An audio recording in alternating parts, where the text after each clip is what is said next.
প্রিয় BA third সেমিস্টারের ছাত্রছাত্রীরা, আজকে আমি যে বিষয় নিয়ে আলোচনা করব সেটি হচ্ছে তোমাদের যাদের বাংলা জেনারেল পেপার রয়েছে, বাংলা কাব্য কবিতা ও নাটক, এই সাবজেক্টটি থেকে আমি তোমাদের আজকে গুরুত্বপূর্ণ কিছু এসিকিউ প্রশ্ন এবং উত্তর নিয়ে আলোচনা করব।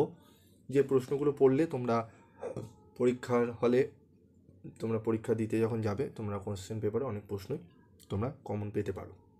তবে বাংলা সাবজেক্টটি একটু টেক্সট বই ভালো করে খুঁটিয়ে পড়াই শ্রেয়, কারণ যদি ভালো করে না পড়ো বাংলায় কোশ্চেন কিন্তু এইভাবে শুধুমাত্র ইয়ার পড়ে।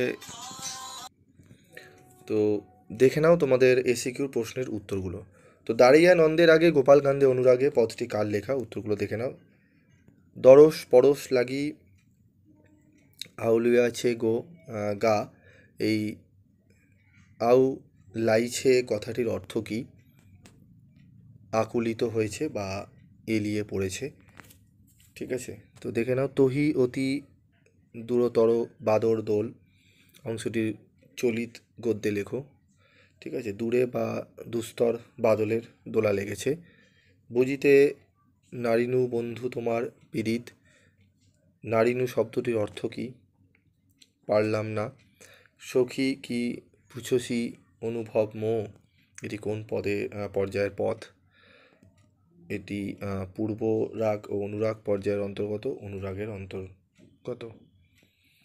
প্রথম পূজা কবিতাটির উক্ত নৃপতির নাম লেখো বা কী? নৃসিংহ রায়। ছেলেটা কবিতায় ছেলেটার বয়স কত? 10 বছর। যারা সারা দিন রৌদ্রে খাটে, সারা রাত ঘুমোতে পারে না, কোন কবিতার অংশ? আমার ভারতবর্ষ কবিতার অংশ।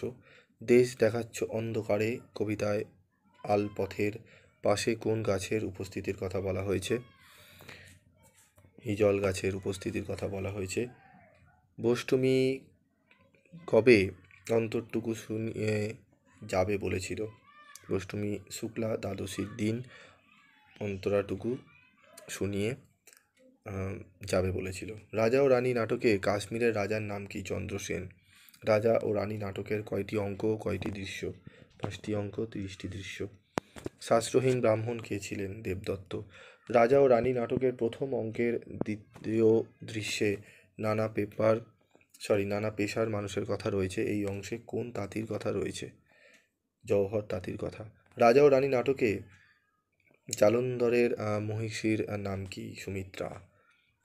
তাতল সৈকত বাড়ি বিন্দু সম, এটি কোন পর্যায়ের পথ? প্রার্থনা। আজু হাম কি পিকলু নবদ্বীপচন্দ্র, নবদ্বীপচন্দ্র বলতে কাকে বোঝানো হয়েছে? শ্রী চৈতন্যদেবকে বোঝানো হয়েছে। শিখি ভুজঙ্গ গুরু পাশে। ঠিক আছে, ভুজঙ্গ গুরুর অর্থ কী? ভুজঙ্গ গুরুর অর্থ হলো সাপের বিষ ঝাড়ার ওঝা। ঘরের বাইরে দণ্ডে শতবার পদকর্তাকে, পদকর্তা হলেন চণ্ডীদাস। চরম কমল তলে ঝঙ্কুর বলতে কী বোঝানো হয়েছে? উত্তরটি দেখে নাও তোমরা। তোমার সাহিত্য সম্রাট নামে পড়বে কলঙ্ক, কাকে সাহিত্য সম্রাট বলা হয়েছে? এখানে সাহিত্য সম্রাট বলা হয়েছে শরৎচন্দ্র চট্টোপাধ্যায়কে। ঠিক আছে, কে বলেছিল বড় হও ঠাকুর, দাদা ঠাকুর, তোমাকে আমি 3 প্রহরের বিল দেখাতে নিয়ে যাব, কথাটি বলেছিল মাঝি নদের আলী মিয়া। বাসি কবিতায় পিসিদের গ্রাম কোন নদীর তীরে ছিল? বাসি কবিতায় পিসিদের গ্রাম ধলেশ্বরী নদীর তীরে ছিল। প্রথম পূজা কবিতায় যে মন্দিরটির উল্লেখ আছে সেটি ইতিহাসের পণ্ডিতদের মতে কাদের তৈরি? প্রথম পূজা কবিতায় যে মন্দিরটি উল্লেখ আছে সেটি ইতিহাস পণ্ডিতদের মতে কিরাতদের তৈরি। ব্রাহ্মণ তুমি বড় কঠিন স্থানে এসেছ, কথা গোপন করো তো বিপদে পড়বে, উক্তিটি কার? জয়সেনের। রাজা ও রানী নাটকে ত্রিচূড়ের রাজার নাম কি? অম্রু। রাজা ও রানী নাটকের দ্বিতীয় ও তৃতীয় অঙ্কে কয়টি করে দৃশ্য রয়েছে তা উল্লেখ করো। 4টি দৃশ্য, তৃতীয় অঙ্কে 5টি দৃশ্য রয়েছে। শ্রী চৈতন্য দেবের একটি জীবনী গ্রন্থের নাম লেখো। শ্রী চৈতন্য চরিতামৃত। রাজা ও রানী নাটকের শেষ দৃশ্যে সিংহাসনে কে পদাঘাত করেছিলেন? কাশ্মীরের রাজা চন্দ্রসেন। পদকর্তা গোবিন্দ দাসকে কার ভাবশিষ্য বলা হয়? কবি বিদ্যাপতির। বলরামের সাথে কৃষ্ণের কি সম্পর্ক ছিল? জ্যেষ্ঠ ভাই। মাথুর পর্যায়ের শ্রেষ্ঠ পদকর্তাকে? কবি বিদ্যাপতি। অভিসার কাকে বলে? প্রিয় বা প্রিয়ার মিলন উদ্দেশ্যে সংকেত কুঞ্জে গমনকে অভিসার বলে। অভিসার পর্যায়ের শ্রেষ্ঠ রচয়িতাকে? গোবিন্দ দাস কবিরাজ।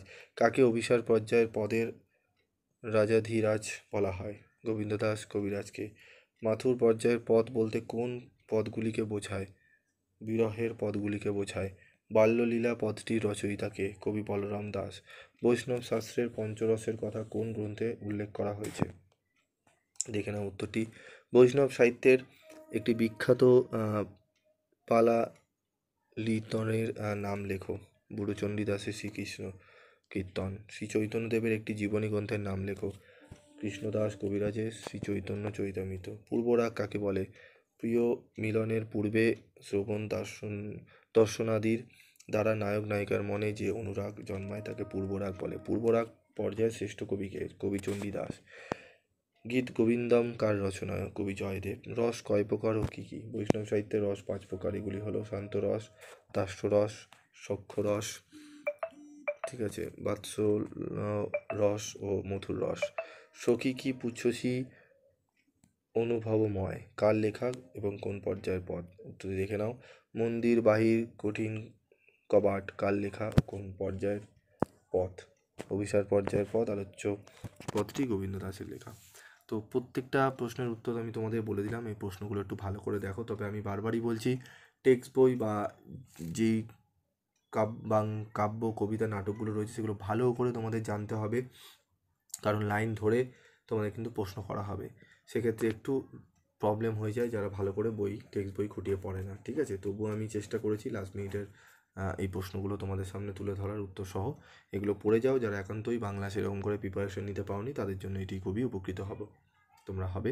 এগুলো পড়ে যাও এবং অবশ্যই এই ভিডিওটি বন্ধুদের মধ্যে শেয়ার করবে যাতে প্রত্যেকে ভালোভাবে করে যায়, যাতে যারা বই কিনতে পারেনি, যাদের বই নেই, যারা টিউশনই নেয়নি, তারাও যাতে অন্তত 5টুকু করে যেতে পারে 50% 60% পেয়ে, তাদের জন্য বিশেষ করে খুবই উপকৃত তারা হবে। তো অবশ্যই বন্ধুদের মধ্যে শেয়ার করবে এবং পিবি স্টাডি ক্লাসে তোমাদের সাজেশান পেয়ে তোমরা কতটা উপকৃত হও সেগুলো যদি তোমরা কমেন্ট বক্সে লেখো, তাহলে আমি বুঝতে পারবো আমি তোমাদের যে খাটনিগুলোর পেছনে আমি করছি সেটা কতটা সাকসেসফুলি হচ্ছে। আজকের মতো এটুকুই, দেখা হচ্ছে পরবর্তী ভিডিও ক্লাসে। শরীরটি খারাপ, জ্বর এসছে, ঠিকমতো কথা বলতে পারছি না, কারণ তোমাদের সামনে পরীক্ষা, তাই ভিডিওগুলো দিতে হচ্ছে। যাই হোক, তোমরা যদি কিছু শুনতে অসুবিধা হয় একটু দেখে নিও, ঠিক আছে। অসুবিধা হলে জিজ্ঞেস করো, আমি চেষ্টা করবো কমেন্ট বক্সে বলে দেওয়া। আজকের মতো এটুকুই।